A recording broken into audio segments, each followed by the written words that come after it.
저희 집 아이들 중에 두 명이 청소년기, 사춘기를 지나고 있습니다. 그래서 제가 우리 아이들을 좀 더 잘 이해해 보고 싶은 마음에 관련된 책을 최근에 읽었습니다. 이 책의 저자는 오랫동안 청소년들을 긴 시간 상담했던 정신과 의사인데요. 여러 가지 상담 사례들을 묶어서 책으로 출판을 하셨습니다. 이 책의 제목이 사춘기 마음을 통역해 드립니다. 했습니다. 제 제목이 참 솔깃하죠. 사춘기 마음을 통역해 드립니다. 이 책에서 저자가 여러 부모님들에게 실질적인 조언, 사춘기 자녀들과 잘 지낼 수 있는 조언들을 제공하는데 제일 첫 번째로 자기가 가장 중요하게 생각하는 것 이것이다라고 얘기하더라고요. 부모님들께 내 자식이라고 생각하지 말아라.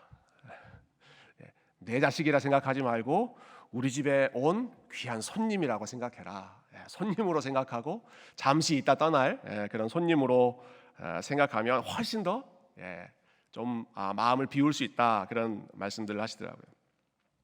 근데 무엇보다 저는 이 책의 제목이 인상적이었습니다. 사춘기 마음을 통역해 드립니다. 그러니까 사춘기 우리 청소년들 자녀들의 마음이 통역이 필요한 대상이라는 것입니다. 똑같이 한국말 쓰잖아요, 우리. 혹은 뭐 영어를 잘하시는 분은 똑같은 언어를 쓰는데 말이 통하지 않아서 누군가 통역을 해줘야 되는 그런 답답함이 있다. 그런 현실을 알려주셨습니다. 부모와 자녀 간에 말이 잘 통하지 않는 여러 사례들이 이 책 안에 나와 있는데요. 그 중에 한 가지 사례가 인상적이었습니다. 어떤 어머니가 중학교 2학년짜리 남자아이, 아들을 데리고 이 선생님을 찾아왔습니다. 여러분, 유명한 중2 남자아이입니다. 찾아온 이유는 아이가 말이 없는 겁니다. 집에서 아무 말도 안 하고 뭘 물어봐도 대답을 안 한다는 거죠. 그래서 상담을 하다가 이 선생님이 이 아이에게 너 왜 부모님이 물어보는데 대답을 안 하느냐 이렇게 묻자 이 남학생이 이렇게 대답하더랍니다. 엄마가 물어보는 것은 뻔해요. 잘했니? 얼마나 했니? 다 했니? 왜 이것밖에 안 했니? 이런 말이 엄마가 하는 말의 반 이상이에요.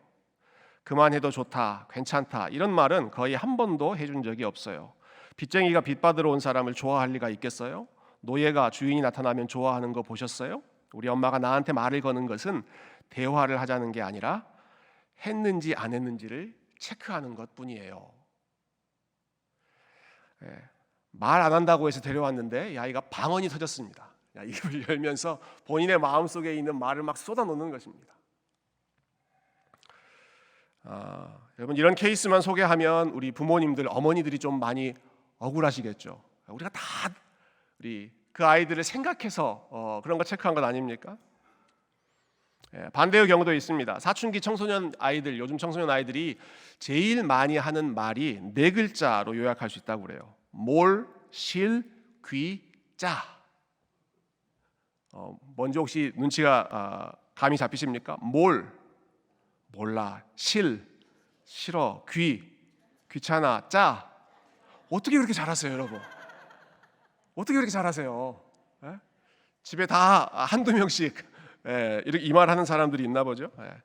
부모님의 관심을 가지고 대화를 하고 싶어서 대화를 시도해도 몰라, 싫어, 귀찮아, 짜증나, 이런 것으로 일관하니까 역시 대화가 이루어지질 않죠. 참 재미있는 사실이 있습니다.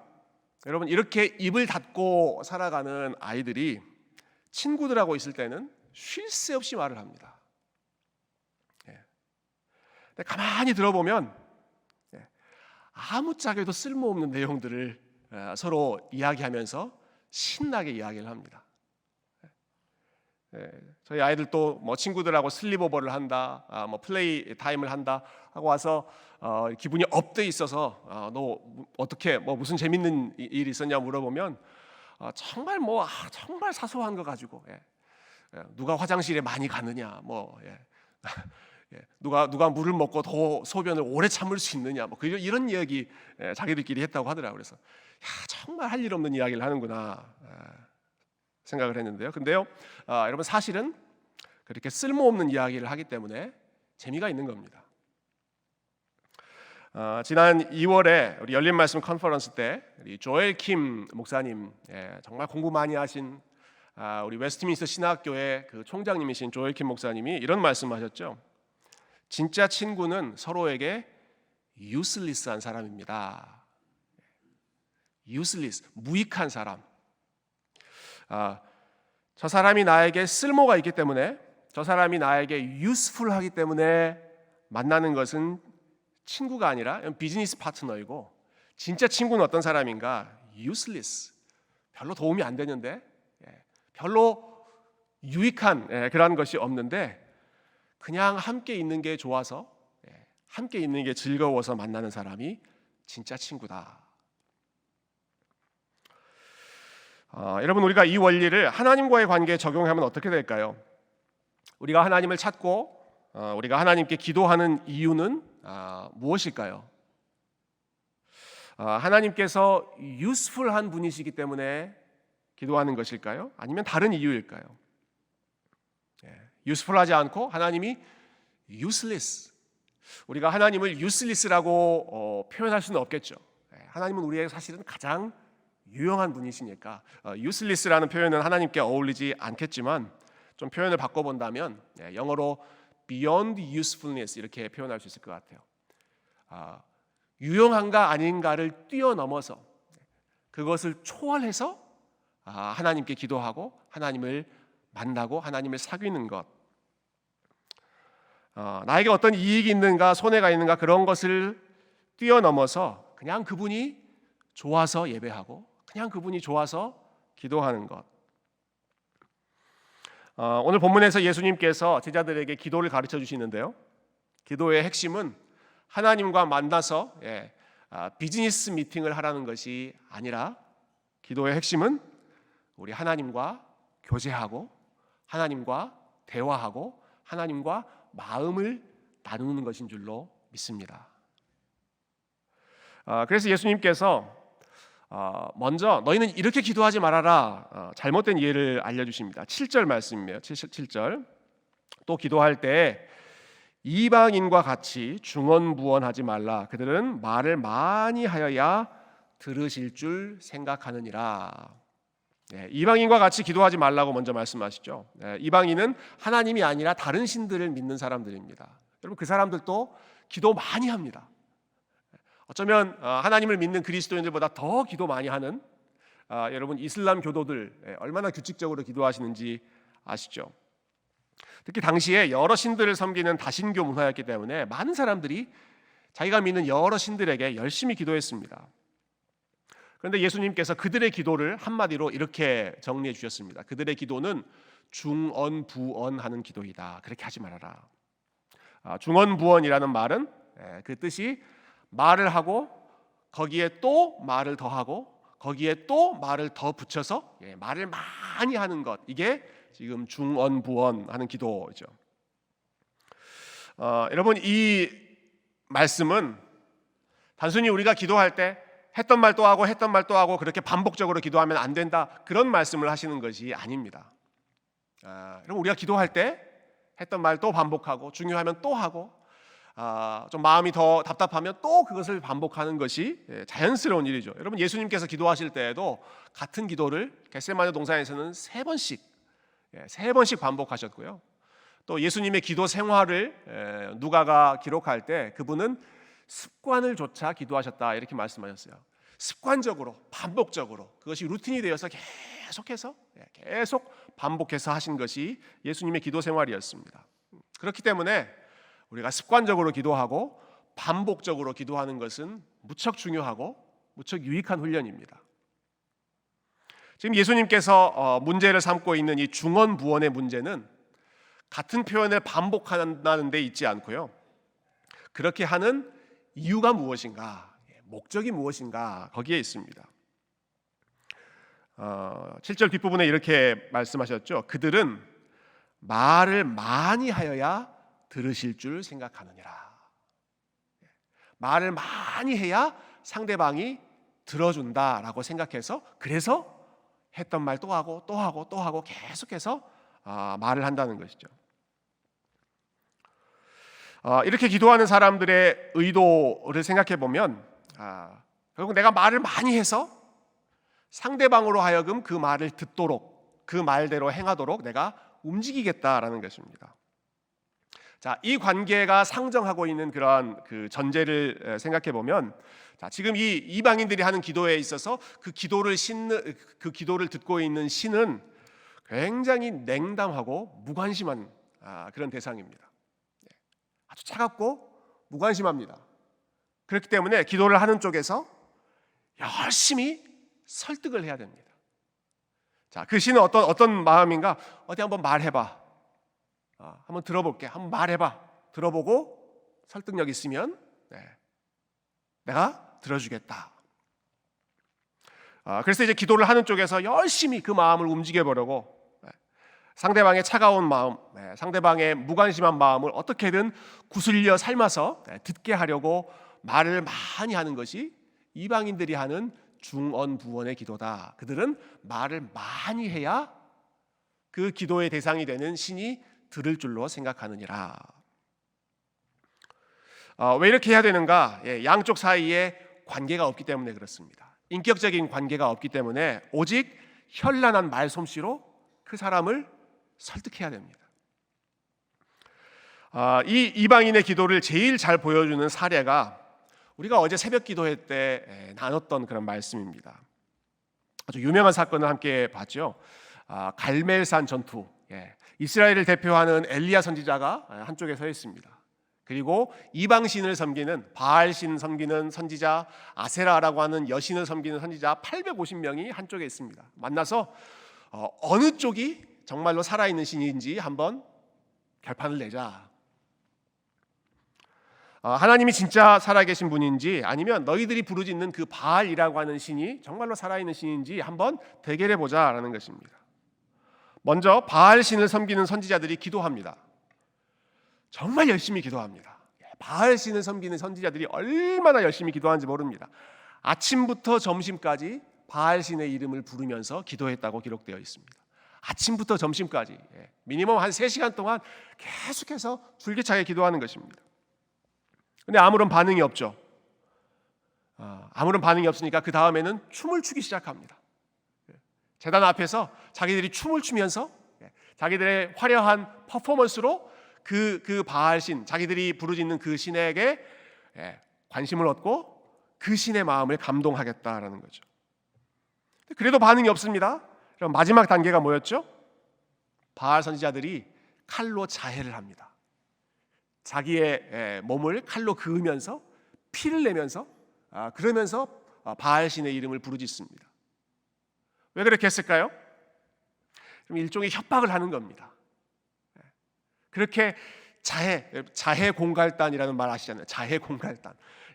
자기의 몸에 자해를 하면서 내가 이렇게까지 하는데 안 들어? 내가 이렇게까지 피를 흘릴 정도로 내가 지금 기도하고 있는데 내가 이렇게까지 헌신하는데 그런데 내 사정을 안 돌아봐?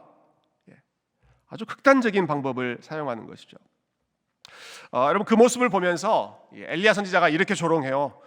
야 너희들 바알 신에게 더 크게 좀 부르짖으라. 더 크게. 너희들 신이 좀 바빠서 잠깐 외출했는지도 모르고 피곤해서 잠깐 졸고 있는지도 모르고 혹시 여행을 갔는지도 모르니까 더 열심히 해서 빨리 그 신의 관심을 빨리 너희들에게로 좀 되찾아라. 이렇게 엘리야 선지자가 조롱하죠. 여러분 이게 지금 예수님께서 말씀하고 있는 이방인들이 하는 중언부언의 기도입니다. 반응이 없는 신이기 때문에 나에게 무관심한 신이기 때문에 그 신의 마음을 나에게 돌리기 위해서 현란한 말솜씨로 긴 기도로 혹은 아주 열심히 있는 자기의 몸에 해를 끼치는 그러한 극단적인 방법까지 사용하면서 어떻게든 그 마음을 내가 얻어보겠다. 그 관심을 얻어내보겠다라는 거죠. 예수님께서는 제자들에게 그리고 저와 여러분들에게 이렇게 말씀하십니다. 너희는 그렇게 기도하지 말아라. 그렇게 기도할 필요가 없다고 말씀하십니다. 왜 그런가요? 자, 8절 그 이유를 말씀하시는데 우리 8절 말씀 한번 같이 읽어보십시다. 8절 시작. 그러므로 그들을 본받지 말라. 구하기 전에 너희에게 있어야 할 것을 하나님 너희 아버지께서 아시느니라. 아멘. 아멘. 구하기 전에 너희에게 있어야 할 것을 하나님 너희 아버지께서 아시느니라. 너희가 기도하는 하나님은 너희를 모르는 낯선 이방인이 아니다. 너희가 기도하는 하나님은 너희의 아버지이시고 그 아버지는 너희에게 있어야 할 것을 이미 다 알고 계신다.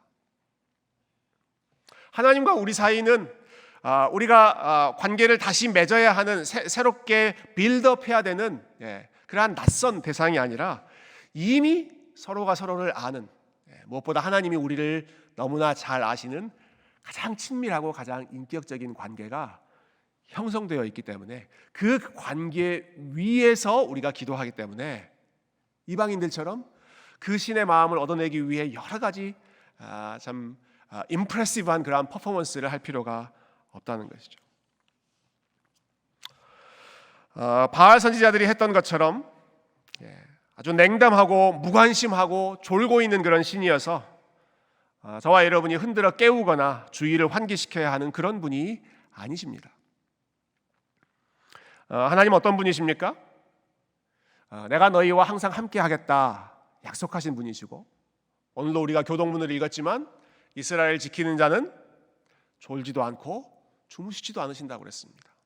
바알 선지자들을 향해서 야 너희 신들이 지금 졸고 있는지 잠깐 자고 있는지 한번 체크해봐라. 그렇게 조롱했던 엘리야 선지자는 우리가 믿는 하나님은 졸지도 않고 주무시지도 않는 분이시다라는 사실을 알고 있었던 것이죠. 무엇보다 하나님은 저와 여러분의 삶에 관심을 가지고 사랑하시는 분이죠. 초대교회의 신학자였던 어거스틴이라는 분이 그분은 참 그 사랑의 신학자였는데요. 하나님과 우리 사이의 관계를 이렇게 가르친 적이 있습니다. 이렇게 고백했습니다. 하나님은 나를 사랑하시되 마치 이 세상에 사랑할 사람이 나 하나밖에 없는 것처럼 나를 사랑하십니다. 정말 기가 막힌 고백이죠. 하나님이 우리를 사랑하시는데 여러 사람 중에 한 명으로 사랑하시는 것이 아니라 수십억 명 중에 한 명, n분의 1로 우리를 사랑하시는 것이 아니라 어떻게 사랑하신다고요? 마치 세상에 나 하나밖에 없는 것처럼, 마치 사랑할 사람이 나 하나밖에 없는 것처럼 그렇게 몰두하고 그렇게 관심을 가지고 그렇게 사랑하시는 분이 우리 하나님이시기 때문에 우리가 미처 말하기 전에도 우리에게 있어야 할 것을 이미 다 아시느니라. 예전에 TV 광고에서 나왔던 그 카피라이트죠. 여러분 이 광고 들어보신 적 있죠? 말하지 않아도 알아. 무슨 광고입니까? 말씀하시면 안 돼요. 그거는 그 광고, 그 과자 광고죠. 말하지 않아도 알아. 그게 하나님이 우리를 바라보신, 말하지 않아도 다 아시는 분이 하나님이십니다. 말하지 않아도 다 아시는 분이 하나님. 아니 말하지 않아도 다 아신다면 굳이 내가 그러면 하나님 앞에 말할 필요가 어디 있습니까? 다 아신다며요. 굳이 기도하지 않아도, 굳이 말하지 않아도 하나님 다 아신다는데 근데 내가 왜 기도할 필요가 있습니까? 말할 필요가 있습니까? 이런 질문이 나오는 이유는 우리가 여전히 하나님을 사귐과 교제의 대상보다는 비즈니스 파트너나 혹은 내 일을 뒷받침해주는 스폰서 정도로만 생각하기 때문입니다.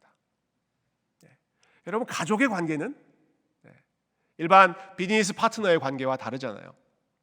물론 가정 안에서도 필요한 일들, 그러한 우리의 실질적인 니드에 대해서 같이 이야기를 하겠지만 가족은 그것을 뛰어넘는 대화가 있는 공동체이지 않습니까? 하나님과 우리 사이의 관계는 usefulness를 뛰어넘는 마음과 마음을 함께 나누는 친밀한 관계인 것이죠.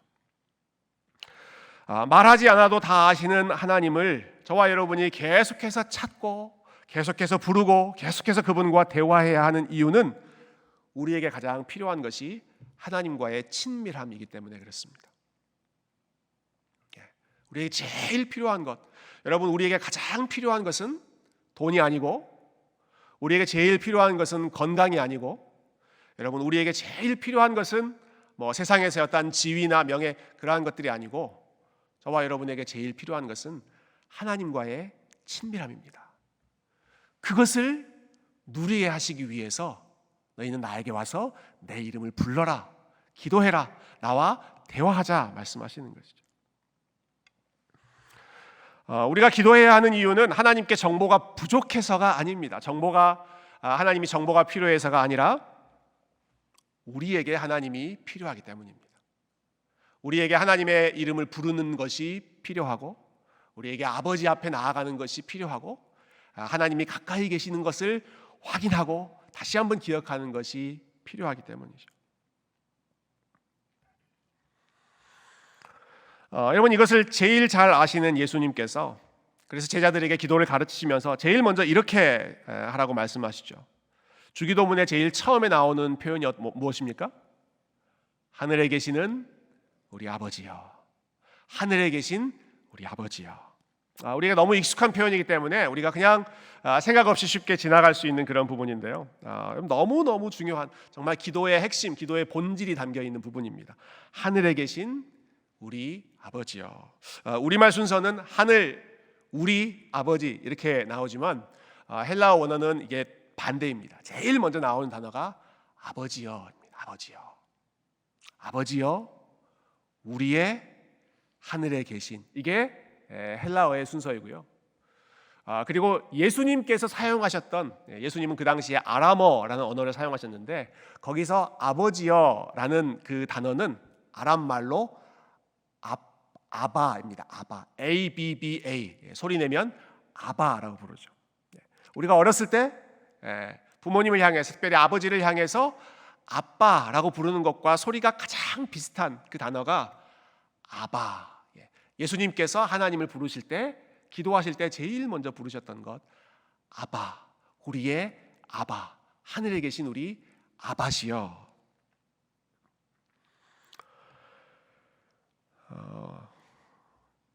아무래도 우리는 이제 유교 문화권이기 때문에 아빠, 하나님 아빠라고 표현하는 것보다는 하나님 아버지 이렇게 이야기하는 게 훨씬 더 좀 권위가 있고 좀 무게감이 있어 보이죠.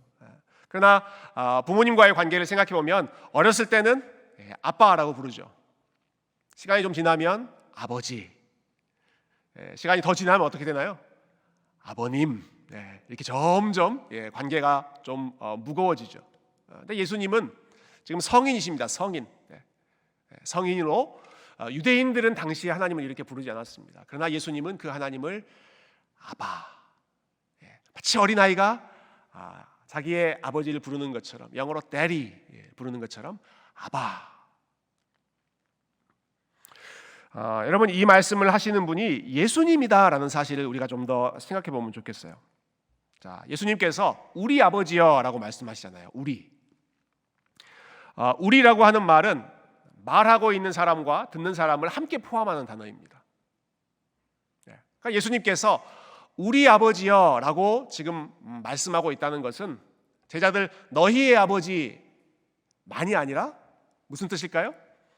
나를 포함해서, 이 기도를 지금 드리고 있는 예수님을 포함해서 나의 아버지, 그리고 너희들의 아버지, 우리의 아버지.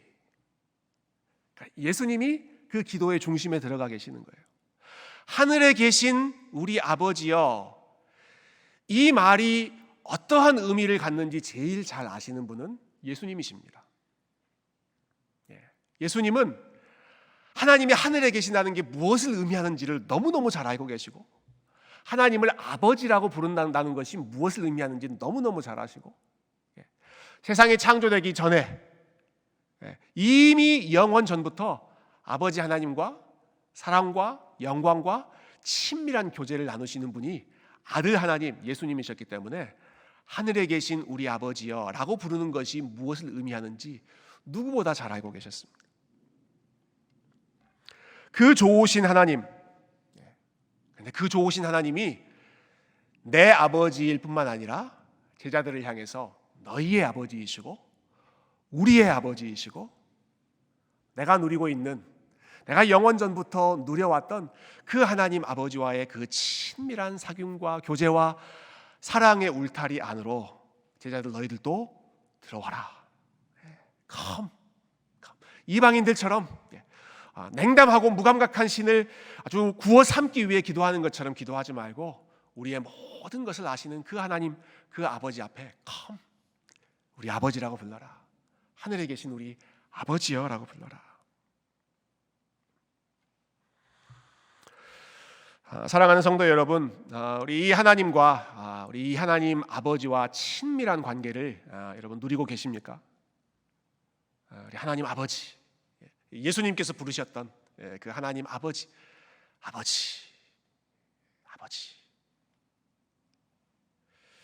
그 친밀한 관계를 회복하는 것이 우리의 신앙생활에서 가장 중요한 우리의 첫 번째 우선순위인 줄로 믿습니다. 저희가 어제 아침에 토요일 오전에 리더 훈련, 우리 팀장님들 또 셀 리더 훈련 같이 모였는데요. 이번 봄학기에 저희가 성경적 상담에 대해서 함께 배웠습니다. 이제 성경적 상담이라는 주제로 저희가 마지막 강의를 했는데, 이 강의를 마치면서 이 강사 목사님께서 어떤 정신과 의사의 글을 인용해 주시면서 강의를 마치셨어요. 성경적 상담인데 성경 말씀을 인용하면서 강의가 끝나지 않고 어떤 한 정신과 의사의 글을 인용하셨습니다. 이 정신과 의사가 하나님 믿지 않는 그냥 세속 일반 심리학을 하는 정신과 의사예요. 무신론자인데 그 의사가 정신과 의사가 어느 글에서 이렇게 말했다고 그래요. 우리는 여러 가지 약물과 심리 치료를 통해 환자들의 증상을 어느 정도 낮출 수는 있습니다. 그러나 그들에게 정말로 필요한 것을 줄 수는 없습니다. 사람들에게 필요한 것은 인생의 참된 의미와 관계입니다. 여러분, 이 말을 저 같은 목사가 하는 게 아니라 하나님을 믿지 않는다고 생각하는 무신론자, 그리고 인간의 마음, 인간의 정신 상태에 대해서 누구보다 더 많이 연구하고 많이 카운셀링을 하는 그 정신과 의사가 정직하게 자신들의 한계를 인정하는 거예요. 우리가 약물을 사용하고 우리가 주사를 사용하고 여러 가지 행동 치료 이런 것들을 사용해서 어느 정도 그 증상을 조금 누그러뜨릴 수는 있지만 근본적인 해결책은 줄 수가 없습니다. 사람에게 필요한 근본적인 해결책은 정말로 진정한 의미와 친밀한 관계입니다. 그거는 약으로 안 됩니다.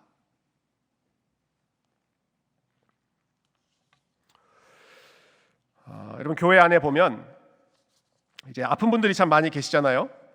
몸이 아픈 분들, 또 인생이 참 아픈 분들이 많이 계십니다. 그래서 우리 교회 모임에서 우리가 만나서 또 기도 제목을 나누다 보면 이제 힘든 이야기들을 많이 나누시죠. 내가 요즘에 여기가 아프고 또 여기가 아프고 저기가 아프고, 그런 이야기를 들으면 이제 이분을 사랑하고 이 아픈 분을 돕고 싶은 마음에 주변에서 하나 둘 유용한 정보들을 알려주기 시작합니다. 거기 아파요? 이걸 먹어봐. 이 약을 먹어보세요. 한번 이 음식을 먹어보세요. 이게 몸에 좋습니다. 아니면 이런 운동을 한번 해보세요. 제가 해봤는데 효과가 있었습니다. 여러 가지 그 아픈 것을 바꿀 수 있는 그러한 정보, 노하우들을 제공해 주려고 합니다. 물론 그런 실제적인 정보들이 우리에게 어느 정도 필요하겠죠. 그러나 여러분, 그 상황에서 제일 도움이 되는 말은 따로 있습니다. 자, 그렇게 본인의 아픔을 또 본인의 힘듦을 얘기하는 사람들에게 정말 필요한 지혜로운 말은 이겁니다. 이거 한번 드셔보세요가 아니라, 아이고 그렇게 아픈데도 오늘 예배 나오셨어요. 아니 그렇게 힘든데도 오늘 이 자리, 하나님께 기도하는 자리, 또 하나님께 예배하는 자리 잊지 않고 나오셨습니까? 훌륭하십니다. 정말 대단하십니다.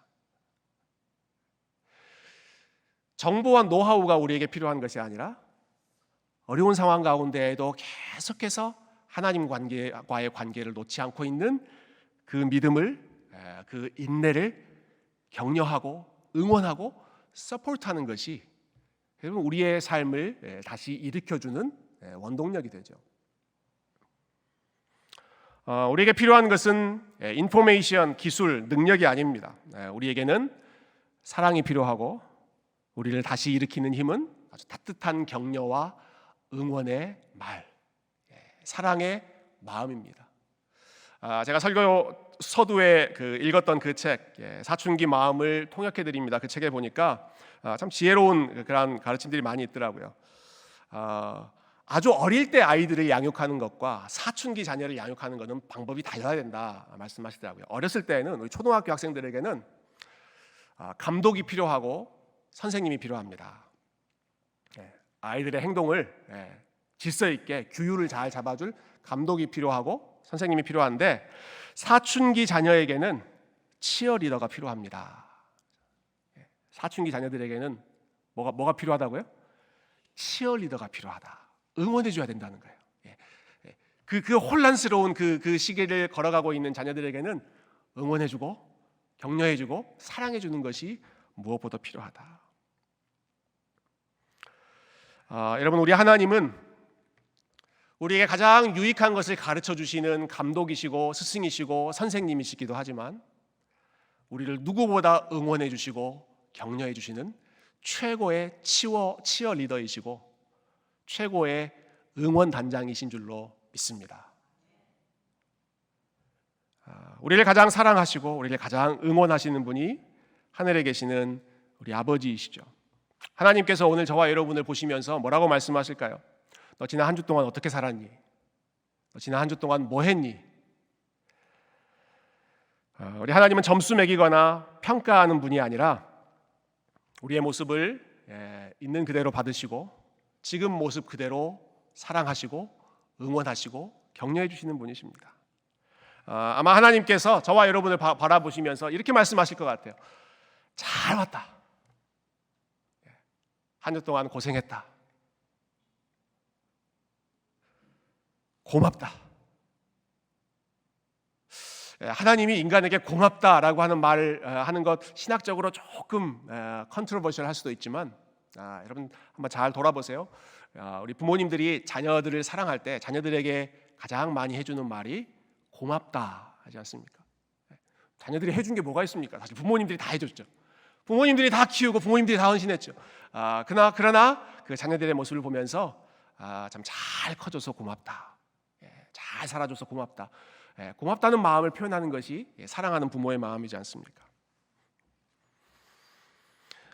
이방인들이 기도하는 신들은 그렇지 않습니다. 그들은 말을 많이 해야 됐고, 그들은 좋은 퍼포먼스를 보여야 됐고, 그들은 그 신의 마음을 감동시켜야 됐습니다. 우리 하나님은 그러지 않으십니다. 우리 하나님은 저와 여러분의 상황을 이미 알고 계시고, 우리에게 있어야 할 것을 알고 계시고, 우리의 불안함을 알고 계시고, 우리의 두려움과 피곤함과 우리의 혼란스러운 마음과 또 하나님을 사랑하지만 참 삶에 쫓겨서 분주함 가운데에서 하나님을 찾지 못했던 우리의 부족한 모습도 우리 주님은 다 알고 계시고, 그러나 그럼에도 불구하고 우리를 가장 사랑하시고 우리를 가장 격려하시고 지금 이 순간에 저와 여러분의 모습을 향하여 마음껏 최고의 치어리더가 되어주시는 분이 우리 하늘에 계신 우리 아버지이신 줄로 믿습니다. 오늘도 그 아버지 앞에 다시 한번 나아가고 그 아버지의 이름을 함께 부르고 아버지의 사랑 안에 거하시는 우리 세교회 성도님들 다 되시기를 주님의 이름으로 축원드립니다. 함께 기도하겠습니다.